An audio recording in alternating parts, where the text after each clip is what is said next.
Jack Ebling and Dan Kilbridge. We are here at Reno's East, just after the Mark Dantonio show, a weekly radio show. And Dan, some news this afternoon.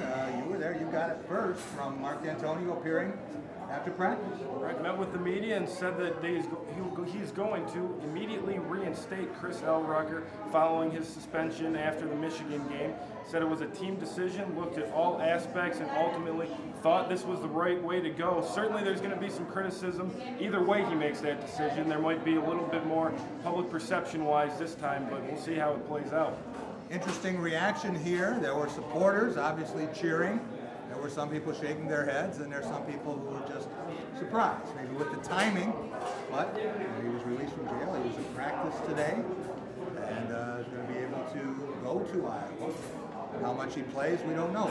Right. Coach Dantonio said he's going to let Rucker decide if he wants to play. He said he explained the risk of having not practiced for a while and going into a game like this, that the pressure will be increased and that if you don't play well, there will be a little more heat on you than even there was to start. But Dantonio said he's going to let Rucker make that decision for himself as to whether or not he plays. Will not start, though, either way. Well, let's talk about the Iowa passing game. Segues into that in our preview of the Iowa Hawkeyes. I have said all year that I thought Michigan State had the best receiving core in the Big Ten.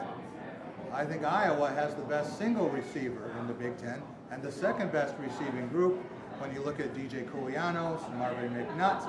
Marvin McNutt is the guy who beat Chris Rucker on the inside in the post pattern that defeated Michigan State a year ago. Right, Spartans all too familiar with McNutt and what he can do. He's just such a tall physical receiver that he can really do some things that other guys can't. Presents a lot of mismatch problems in secondaries, and when he's getting the ball thrown to him by Ricky Stanzi, that's obviously a huge advantage. One of the most accurate passers in the nation. Ricky Stanzi has been, not great maybe at anything, but does everything pretty well. Runs a great offense, and they'll be ready for the Spartans. There's no doubt about that. Marvin McNutt, a former quarterback, and watched the reverse and reverse pass series come into this game too. Koulianos is really a game-breaking receiver, and Iowa hasn't had many like him. Right, they're known for being a physical offensive line. You think pound the football, but you're absolutely right. This Iowa team does have a lot of weapons on offense. That's going to make sure that Michigan State needs to be aware kind of on all sides, the run or the pass, which is really what a good offense is. It's balanced. It's what Michigan State has on offense. It looks like that's what Iowa has on offense, so it should be a pretty even matchup as far as that is concerned. Not a lot of depth at running back for Iowa. They've had tremendous attrition. Adam Robinson has to do it all, and will he get worn down in the fourth quarter? So far, he's been amazingly resilient.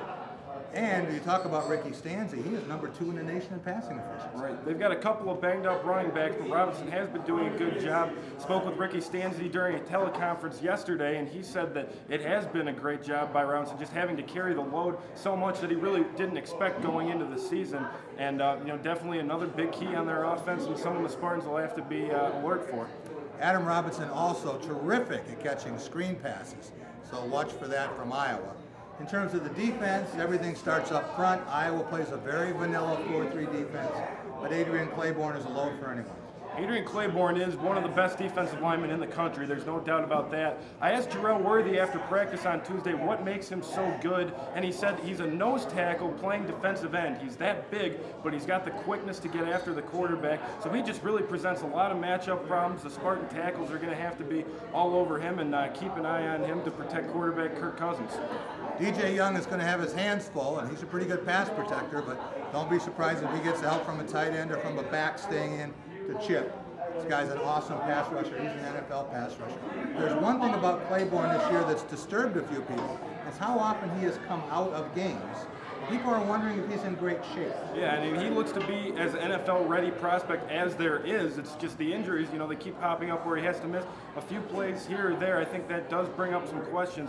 But when the guy's healthy and on the field, he's definitely a difference maker. We've seen the Spartans struggle a little bit at times in pass protection over the course of the past few games. And really the whole season, there have been some glitches here and there. I think that's going to be one of the biggest keys to watch for on Saturday.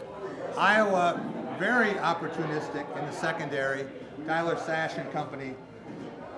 Seems like they pick up every tip ball, every opportunity for an interception. They make the most of it, and they need that because their special teams have let them down, and certainly did last week against Wisconsin. That 1-point loss, they had a missed extra point, they had a missed field goal opportunity.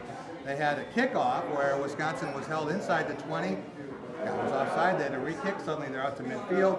A couple plays later, it's a touchdown. So very un-Iowa-like in the way it beat itself. Yeah, and they gave up a fake punt, but you're absolutely right. You know, as far as their defense goes, that's where it all starts for them. It's Claiborne, you know, getting it done on the line. I think really, you know, he is the impact player when you look at what they're trying to do. It will be interesting to see what happens. The rabid crowd at Kinnick Stadium. And it'll be interesting to see what happens with Chris Rucker as well. Yeah, we'll see if he will play or not, but I think it's prediction time for this week. Are you ready? I think so. I think we can get this done this time. We all know how close these games have been. The overtime loss at Iowa 2 years ago. Then, of course, the slant pass to Marvin McNutt we already mentioned. I see another close game. I just think this Spartans team is so focused talking to them in practice that they're going to get the job done. I think it's going to be Michigan State 28, Iowa 27. 28-27. Could you get any closer? I would love to pick 28-27. I've said all year the Iowa Hawkeyes were the best football team in the Big Ten. I thought they had a chance to play for the national championship. I don't see them losing back-to-back home games. I think this is going to be a great football game. I see a touchdown late in the fourth quarter. I'll say Iowa 24, Michigan State 20.